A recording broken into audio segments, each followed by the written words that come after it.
The Last Word with Lawrence O'Donnell starts right now. Hey, Lawrence. Hey, Jen. I have never been interviewed by the Times of London. So if anything shows up in there with my name, it's another one. Okay, it's another one. Are there other Lawrence O'Donnells out there? Oh, yeah, there's a there? bunch. Oh, yeah. Just okay. It's in phone books everywhere. Sure. Well, they don't have phone books anymore, but you know what I mean. I've seen them. In fact, I get mail for one or two of them every few years. So they're out there. Unless it quotes the West Wing or says something about the Senate or calls out Trump's buffoonery, then I won't be sure if it's not you. That's the tricky thing. We'll see. Thanks, Jen. Thanks, Lawrence. Thank you. Well, today, an ordinary American girl from an ordinary American family brought down a British prince with her truth and extraordinary courage. That is the first sentence of a statement released by the family of a woman who accused the man who the British until today called Prince Andrew of raping her when she was 17 years old. The British press and the press around the world is reporting tonight what the New York Times calls, quote, an extraordinary punishment that man named Andrew has now suffered at the hands of his brother, who is the current claimant of the title King of England. His older brother, a so-called king, had already taken his house away on the palace grounds and banished him to his still royal country house. And today, finally, the absurd title has been removed. The extraordinary punishment the New York Times is referring to is that Andrew will no longer be called a prince, and, quote, will now be known as Andrew Mountbatten Windsor. And while we're on the subject, Windsor is a fake name too. Windsor is an invented name used to mask the German heritage of the people who have been claiming the position of royal family in Britain for the entire 20th and 21st century. In 1917, in the middle of the First World War, with England fighting against Germany, the so-called British royal family decided to mask their German background by plucking from out of nowhere the classically English-sounding name Windsor and suddenly claiming it as their own. The truth is a name change is not punishment. If you offered Jeffrey Epstein the option of being arrested and sent to prison as a child rapist or having to change his name, which do you think he would have chosen? And so now the big punishment for Andrew is that no one in Britain will call him the Duke of York or His Royal Highness, which no sane person anywhere ever should have called him? None of those preposterous descriptors of that human being have ever been allowed on this program. He had his titles removed from him on this program on the first mention of his disgraced name here. Nothing changed today. There was no new evidence for Andrew's older brother to suddenly react today, but the weight of Jeffrey Epstein's legacy forced the King of England to symbolically and only symbolically distance himself from his deeply Epstein-involved little brother. The manipulative so-called king wants it both ways. He wants to suggest that there's a possibility that his little brother did not rape Virginia Giuffre, as she claimed. And so the statement issued by the king's press release writers said, these censures are deemed necessary, notwithstanding the fact that he continues to deny the allegations against him. And then the king's writers tell this lie about the rest of the family, saying, their majesties wish to make clear that their thoughts and utmost sympathies have been and will remain with the victims and survivors of any and all forms of abuse. Okay, then give them the houses on your country estates. You just gave your accused rapist little brother another country house on your family's estates to live in for free for the rest of his life, and you claim that your utmost sympathies are not with your little brother, the accused rapist, but your utmost sympathies are with, quote, the victims and survivors of any and all forms of abuse. Do you mean any and all forms of abuse visited upon people around the world by the British Crown throughout its ugly history? Or do you just mean the survivors of any and all forms of abuse delivered directly to them by individual members of your family. The New York Times points out today that Charles and his little brother have done quite a job on that whole concept of British support of a monarchy during their public lifetimes. In 2023, a poll of British social attitudes by the National Center for Social Research found that 54% of people surveyed said that it was very or quite important for Britain to have a monarchy, compared with 86% in 1983. That 86% support of a monarchy was in the second year of Charles' first marriage to Diana, which ended miserably and helped drive support of the monarchy down every day, with Andrew then bursting into public view much later to drag it down into the mud from which we can hope it then sinks and disappears. The difference between the Charles who calls himself a king and the Donald who wants to be one is that Donald Trump does not care what comes after him. Charles wants the monarchy to live forever. Donald Trump knows that he cannot live forever. Donald Trump knows that his presidency cannot live forever. So Donald Trump knows that all he has to do is keep the Epstein files secret for the next 3.5 years. And the intensity of Donald Trump's apparent need to keep the Epstein files secret becomes more vivid every day, especially with every new day of the government shutdown. Congressman Robert Garcia is a leader of the Democrats who have joined with some Republicans in the House of Representatives who are trying to have the Epstein files released. And he now sees the government shutdown as being as much or more about the Epstein files as it is about the federal budget. It's criminal. It's outrageous that we have a duly elected member certified. The election has been certified by her own state. There's over 800,000 people in the state of Arizona with no representation in the Congress because Mike Johnson is afraid of the Epstein files and is currently right now playing cover up for Donald Trump and the White House.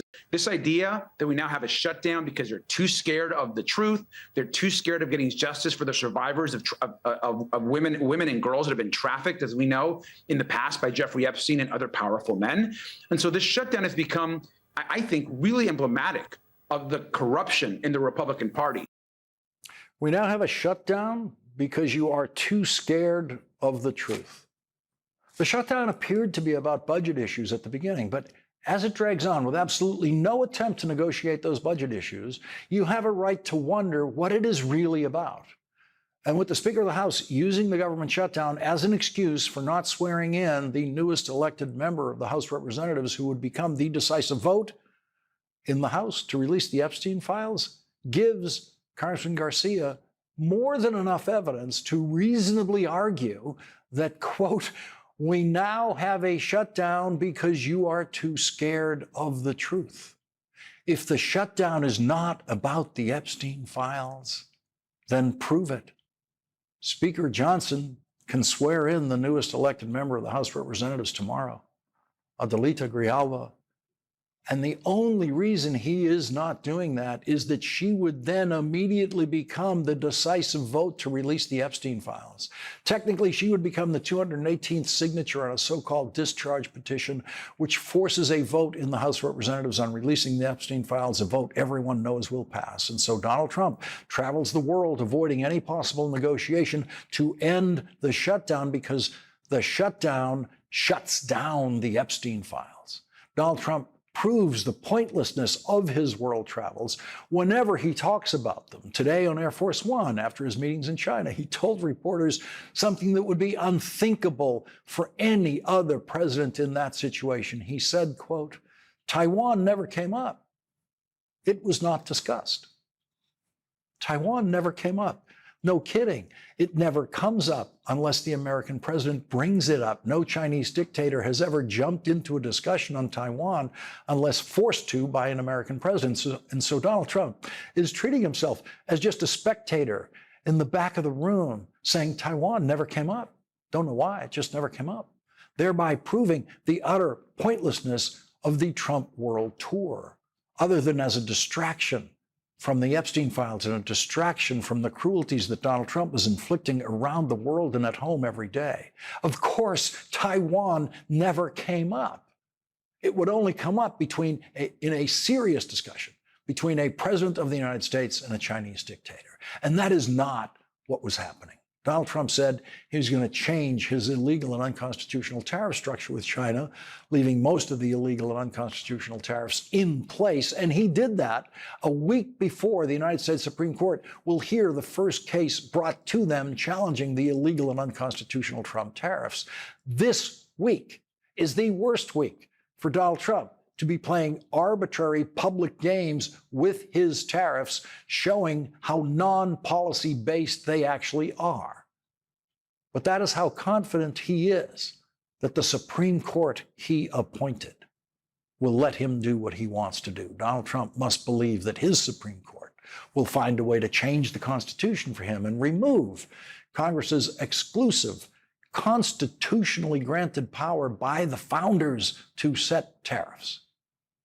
Donald Trump was asked no questions today about Jeffrey Epstein. White House reporters know that asking a question about Jeffrey Epstein means two things. They won't get an answer, and they won't get another question. So they asked no questions about the British reaction to what appears to be the release of Virginia Roberts Giuffre's memoir titled Nobody's Girl, a memoir of surviving abuse and fighting for justice. Virginia Giuffre survived Jeffrey Epstein's abuse and Ghislaine Maxwell's physical abuse of her as long as she could, but she ended her own life in April of this year, leaving her co-author to complete her book that has just been released. But Donald Trump flying around the world to avoid the pressure of the Epstein files while the British monarchy fears their own collapse under the pressure of the Epstein files and Virginia Giuffre's memoir. With all of that happening, her family released a statement today saying, quote, "Today, an ordinary American girl from an ordinary American family brought down a British prince with her truth and extraordinary courage. Virginia Roberts Giuffre, our sister, a child when she was sexually assaulted by Andrew, never stopped fighting for accountability for what had happened to her and to countless other survivors like her. Today, she declares victory. We, her family, along with her survivor sisters, continue Virginia's battle and will not rest until the same accountability applies to all of the abusers and abettors connected to Jeffrey Epstein and Ghislaine Maxwell." Today, over 20 survivors of the abuse visited upon them by Jeffrey Epstein and Ghislaine Maxwell urged the House of Representatives to swear in the newest elected member of the House and allow her to become the deciding vote on the Epstein files. Their statement says, "The continued refusal to seat her is an unacceptable breach of democratic norms and a disservice to the American people. Even more concerning to us as survivors, this delay appears to be a deliberate attempt to block her participation in the discharge petition that would force a vote to unseal the Epstein-Maxwell files. The American public has a right to transparency and accountability, and we, as survivors, deserve justice. Any attempt to obstruct a vote on this matter by manipulating House procedure or denying elected members their seats is a direct affront to that right and adds insult to our trauma. Speaker Johnson must stop using procedural tactics to protect the powerful and instead uphold the integrity of our democratic institutions. Our trauma is not a pawn in your political games. Every day you stall is another day survivors are denied justice and the American people are denied the truth. Swear in, Representative Grijalva, and let democracy speak." Leading off our discussion tonight is Democratic Congressman Jamie Raskin of Maryland. He is the top-ranking Democrat on the House Judiciary Committee. Congressman Raskin, at first, the shutdown seemed like a shutdown. It seemed like one of those budget impasse situations that happens. It's happened repeatedly since Republicans have become extremists in their approach to congressional negotiations and refused to negotiate for some period of time. But as it drags on, behaving like no other shutdown in history, with absolutely no attempt at negotiations, with the House of Representatives completely shut down, is it reasonable to wonder if the shutdown might be about something else? certainly from Donald Trump's perspective. I mean, look, they don't want the government to be serving any of the purposes that democratic government is supposed to engage in. They don't want it delivering public health to our people. They don't want it delivering nutrition and food benefits to hungry people. And they certainly don't want government delivering justice to these wonderful survivors, the victims of the whole Epstein-Maxwell conspiracy, who are demanding that the truth come out and that the people who perpetrated these crimes be held accountable, whether they're in banks or whether they directly participated in the sexual abuse and the trafficking the way that Ghislaine Maxwell did.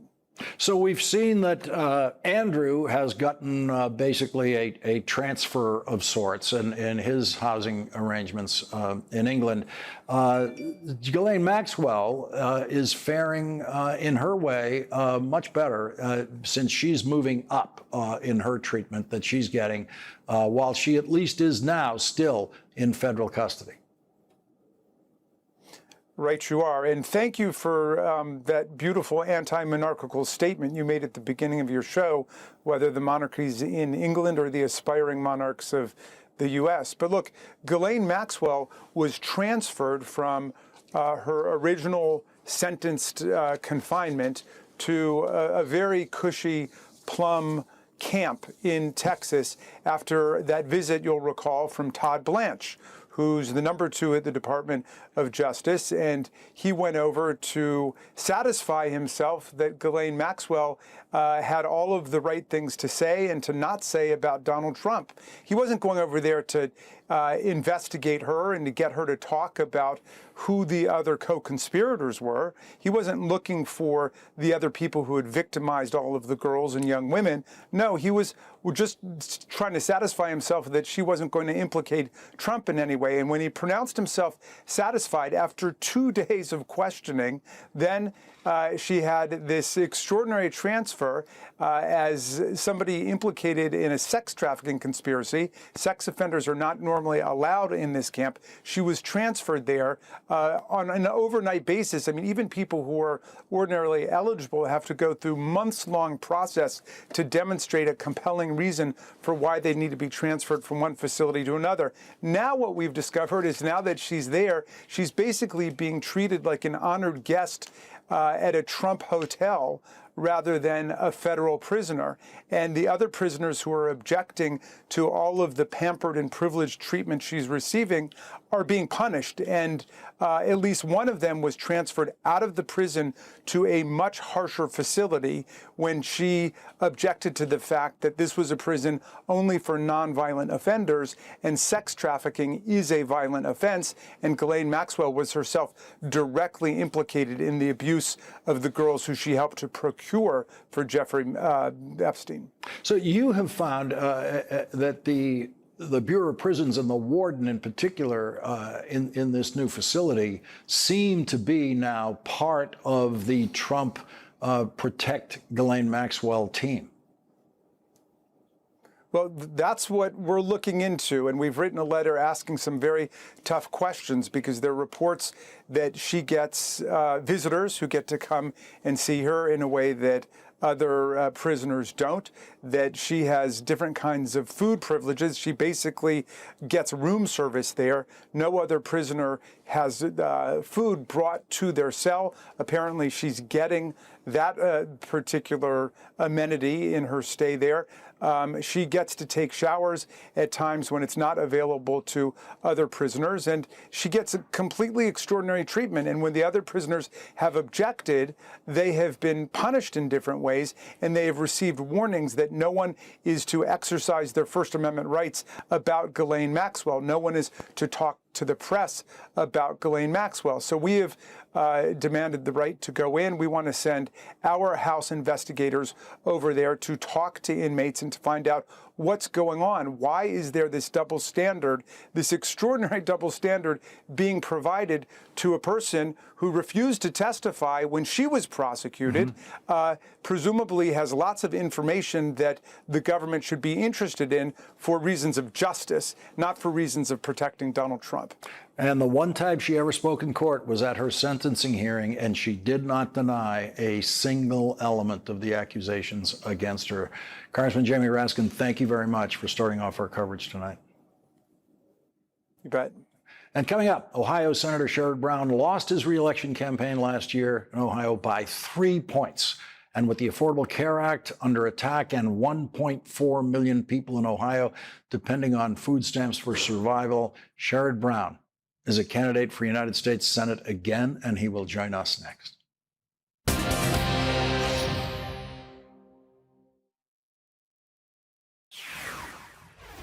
Three-term Ohio Senator Sherrod Brown lost his reelection campaign last year by 3 points. In 2009, he had the honor of being one of the Democrats in the Senate who made history by being on the winning side in a vote to significantly increase health care coverage in America for the first time in 45 years at that time. President Obama's Affordable Care Act that Senator Brown voted for was the first significant expansion of government-supported health care in this country since Medicare was passed into law in 1965. With the Affordable Care Act under attack now by Donald Trump and the Republican Senate, Sherrod Brown wants to get back in the Senate to preserve and protect and improve the Affordable Care Act, and so he is running for Ohio's other Senate seat, which is up for election next year. Joining us now is former Democratic Senator Sherrod Brown of Ohio, who was once again a candidate for United States Senate. Senator Brown, I was thinking about that opportunity you had to cast that historic vote earlier tonight. And one of the things I was thinking about are all the senators who between 1965 and 2009 came and went in the United States Senate, hoping that they could be part of a vote like that, hoping that they could get something like that, that kind of expansion into legislative language and passed into law. What did it feel like when you did it? And did you expect that the turbulence around that effort would actually then continue after it became law? Well, we all knew what the fight was, just like how the insurance companies 40 years earlier had fought against creating Medicare, and there was opposition until there wasn't.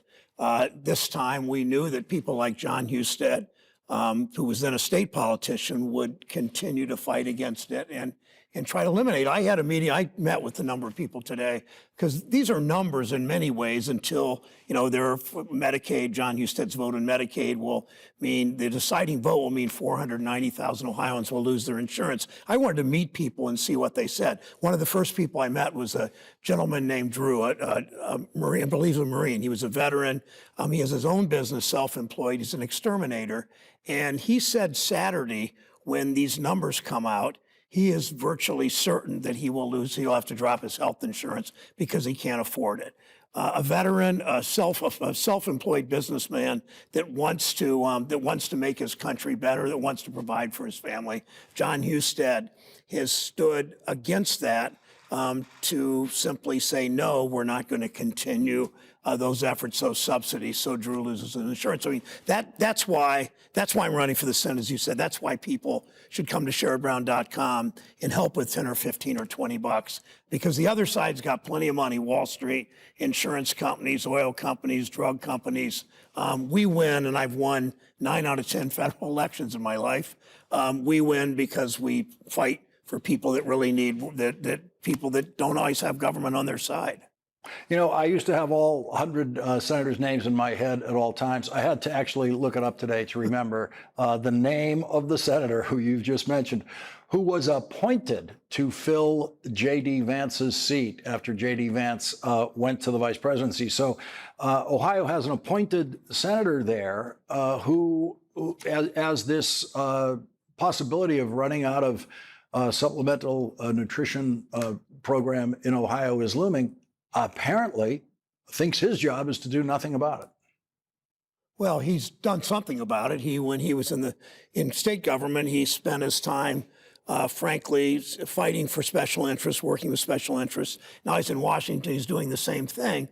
He stood by when he actually, one of the women, there was a mother and daughter, Sarah and Audrey, that were there today, and they rely on Medicaid.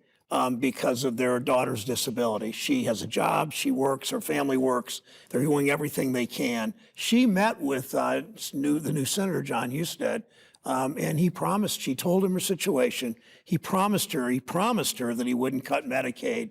2 weeks later, he voted. He was the deciding vote on the big, beautiful bill that dramatically cut Medicaid, that will throw people, for 500,000 almost Ohioans off of Medicaid, millions around the country, that will cut services for those who have severely disabled children. He looked her in the eye, said he won't do it, and 2 weeks later he did it. So that's why Ohio needs a senator that will actually fight for health insurance, fight to keep prices low, will go after those corporate special interests that raise drug prices, that raise prices at the grocery store, all the things that frankly make people rightly think the system is rigged against them. And it's even worse now, a year later. Senator, what's the difference between your last election and this next one that makes you think you can make up those 3 points that you needed last time around?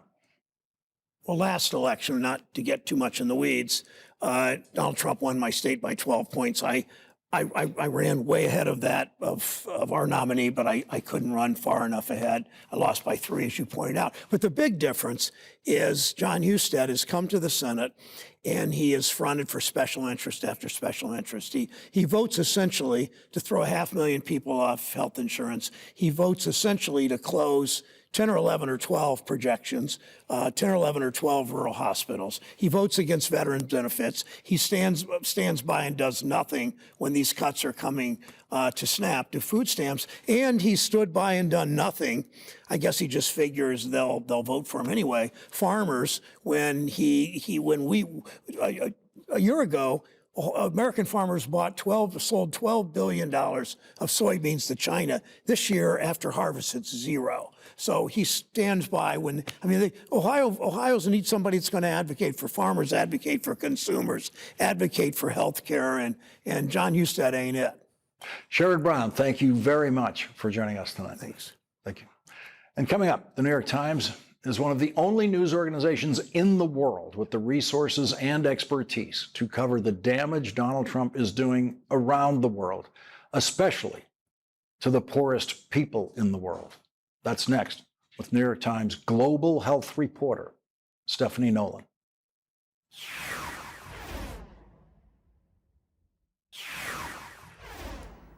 With most of the White House press corps continuing to fail you every day in their coverage of Donald Trump, the truth about what Donald Trump is doing is being exposed by much better reporters far from Washington, including the Boston Globe Spotlight team, who are accurately and admirably depicted in the 2015 Oscar-winning film Spotlight. This week, the Spotlight team exposed a raid by the Trump Drug Enforcement Administration in the smallest city in New Hampshire, in which the Trump DEA claimed they were rounding up important players, high-level players in an international drug cartel, when in fact they were rounding up tragically exploited drug users, including a young man who was a graduate of the local high school, whose father told the Globe that his son, Tyler, who was immediately released by local police without having to post bail, quote, isn't a high-ranking member of anything. He's high-ranking dumb. The people who have suffered the most as a result of Trump policies are people much farther away, who had no chance of ever coming to the United States. The best estimates indicate that hundreds of thousands of those people are now dead, thanks to Elon Musk and Donald Trump's decision to stop delivering food aid in the middle of a famine in Sudan and to stop delivering life-saving medicines and vaccines in poor countries through the United States Agency for International Development. It's what Bill Gates called the richest person in the world, killing the poorest people in the world. And now the New York Times is reporting that a diphtheria outbreak is underway in Somalia thanks to Donald Trump's decision, supported by the most crazed anti-vaccination madman in the history of American government, to withdraw support for vaccination in the region. In 1901, the first Nobel Prize in Medicine was awarded to Emil von Behring for his work on diphtheria, which was then a leading cause of childhood death in the United States. Every parent in America feared diphtheria 100 years ago. Every parent woke up every day fearing diphtheria and went to sleep every night fearing diphtheria. During World War II in Europe, there were 1 million cases of diphtheria, resulting in 50,000 deaths. Now, in the United States, thanks to vaccination, diphtheria is no longer a threat. We go years now in this country, thanks to vaccination, without a single case of diphtheria. And because vaccination is invisibly allowing us to completely forget about diphtheria in this country, the most incompetent and stupidest governing officials of our lifetimes in this country are allowed to ignore the power of vaccination. The New York Times reports the swift American exit from Somalia, a country gripped by twin menaces of recurring drought and Islamist insurgency, where the United States has long seen a strong geopolitical reason for partnership, has created chaos all through the country's health system. The Times reports at Bay Regional Hospital, admissions for malnutrition were up by 40% by July compared with January, said Dr. Abdullah Youssef, the facility's medical director. They used to see children with diphtheria once or twice a year, but there have been 50 cases in the last 3 months. Children who come are much sicker, he said, and pregnant women arrive with life-threatening conditions. Dr. Youssef said the situation was not sustainable. The aid organization Save the Children was operating 128 community health facilities across Somalia and had to close 47 of them in March, leaving more than 300,000 people without health and nutrition services. The International Medical Corps closed medical centers in 4 regions of the country, including Baidoa, a sprawling, sun-bleached city of 750,000, hosting some 770,000 displaced people. U.S. support for the United Nations World Food Program, which supplies fortified milks and therapeutic peanut paste for malnourished children, was reduced. Nicholas Kristof of the New York Times has told us repeatedly on this program how that therapeutic peanut paste has been used for years to save the lives of children he has seen in Africa facing starvation. The New York Times global health reporter Stephanie Nolan spoke with healthcare workers in Africa who lost their jobs because of the Trump funding cuts, but still volunteer to work. A nurse midwife told Stephanie Nolan, quote, "We decided now it is time to work for the community. Despite the fact that we have no salary, we feel a responsibility to come to work." Joining us now is Stephanie Nolan, global health reporter for the New York Times. First of all, thank you very much for your coverage on this. This is something that very few news organizations left in this world are capable of doing, and we would have no information about this without you. What would you say are the most important things you've learned in your most recent investigation in Africa about what has happened as a result of all of this cutback of the American commitment there? Well, thanks for having me, and thanks for the question. That really has become the work of my year to try to investigate actually what the impacts of these cuts are, because we could speculate a lot about what it might mean. But I've been trying as much as possible to go to different places that were quite reliant on U.S. support previously and to see now what that looks like. And the answer is that it's mixed. There are countries that have managed to cobble together the resources to fill some of the gaps. But one of the reasons I thought it was important to go to Somalia is that, of course, this is one of the poorest countries in the world, one of the most fragile, and consequently one that was the most dependent on the United States.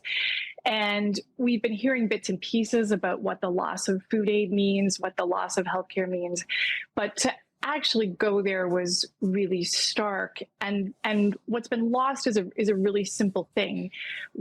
Previously, there was money for community health workers and midwives and people who went door to door and who looked for kids who seemed a bit too thin, or kids who'd been coughing a bit too long, or pregnant women who didn't look great, and got them care before they were very sick, before they were very weak, before children were acutely malnourished.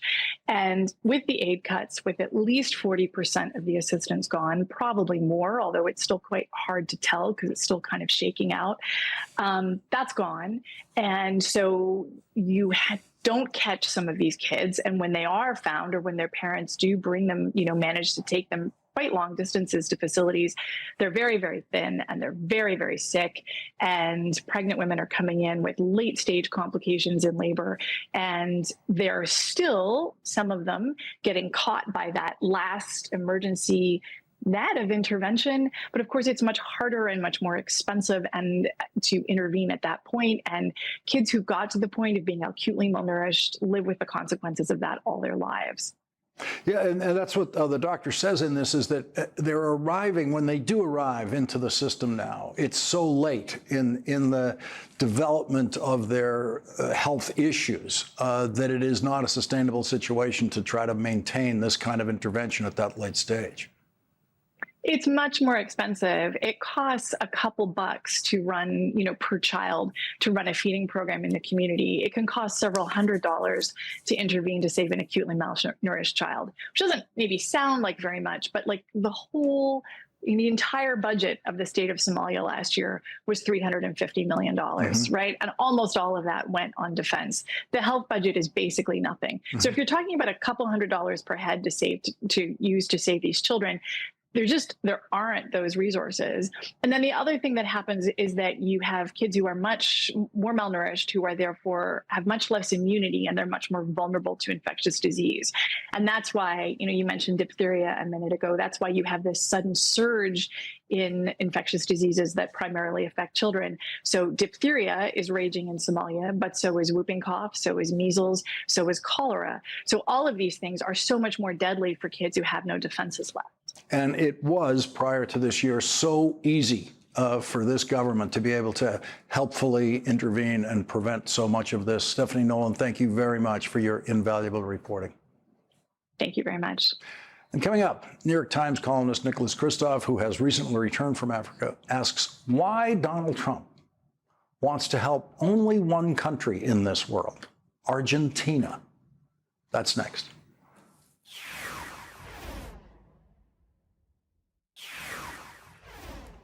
New York Times columnist Nicholas Kristof writes, so why would Trump spend so much money to try to make Argentina great?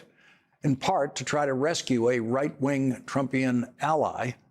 The bailout could also significantly benefit a number of wealthy American hedge fund investors, including two billionaire friends of Treasury Secretary Scott Bessent, who previously worked with him.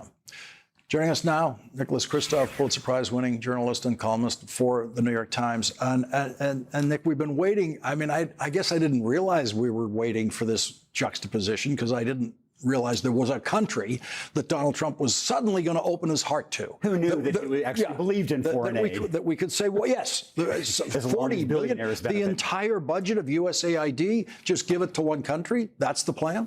It's so heartbreaking when you go from reporting on kids dying for want of, tiny amounts of nutritional support, or for want of a $2 bed net to protect from malaria. And then you discover, actually, the Trump administration does believe in foreign aid, but it's foreign aid to Argentina in ways that benefit billionaires. And it's just, it's just so frustrating. You just want to bang your head against a wall, Lawrence. We just heard Stephanie Nolan talking about what you've been teaching us about for a long time here, and that is that life-saving peanut paste that you can give to a kid who you can find who is actually starving to death.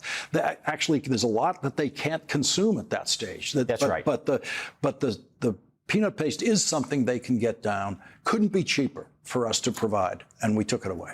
That's right. And, I met this little 6-month-old child in Uganda, a Congolese refugee in Uganda, who was starving and near death. And he should at that point have gotten 2 of these little tiny foil packets of peanut paste. And because they were running out, so they could only give him half of a packet a day. And meanwhile, the U.S. owns 578,000 cases of this stuff that it has purchased, and that it is paying $10,000 a day storage costs on in the U.S., but isn't sending to save the lives of little kids like this boy, Fred. Yeah, and maddening. And back to this Argentina balance, where it really is 40 billion. It really is the amount that they cut from USAID. It's like the same number all around the world. Yeah, all around. That was doing the entire world. what are the benefits we're going to get from what Donald Trump is doing in Argentina versus the benefits that we actually got from what USAID was doing around the world? So USAID was saving maybe about 3 million lives a year. It was building goodwill around the world in ways that actually bolster our national security as well. It was also bolstering our national security in the sense of providing health surveillance. So new diseases, it's a lot cheaper to fight Ebola in West Africa than it is here in the U.S. So but you have to know what's happening. Exactly, exactly. But so this was doing good, but it was also in our interests as well as our values. So conversely, you look at Argentina. So what will that do?